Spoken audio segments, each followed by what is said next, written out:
সব মামলা নিষ্পত্তি হওয়ায় বিএনপি চেয়ারপারসন বেগম খালেদা জিয়া এবং দলটির ভারপ্রাপ্ত চেয়ারম্যান তারেক রহমানের পরবর্তী নির্বাচনে অংশগ্রহণে কোনো বাধা নেই বলে জানিয়েছেন attorney general Mohammad Asaduzzaman. ২৭ December রাজধানীর এফডিসিতে ডিবেট ফর ডেমোক্রেসি আয়োজিত এক ছায়া সংসদে একথা বলেন তিনি।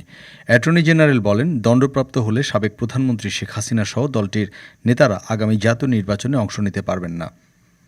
তবে আপাতত সব মামলার নিষ্পত্তি হওয়ায় বিএনপি চেয়ারপারসন বেগম খালেদা জিয়া এবং দলের ভারপ্রাপ্ত চেয়ারম্যান তারেক রহমানের পরবর্তী নির্বাচনে অংশগ্রহণে কোনো আইনি বাধা নেই। তিনি বলেন, আওয়ামী লীগ আমলে নানা অনিয়মের কারণে পূর্বের গণপ্রতিনিধি আইন অনুযায়ী দলটি নির্বাচনী অপরাধীদের বিচার করা হবে।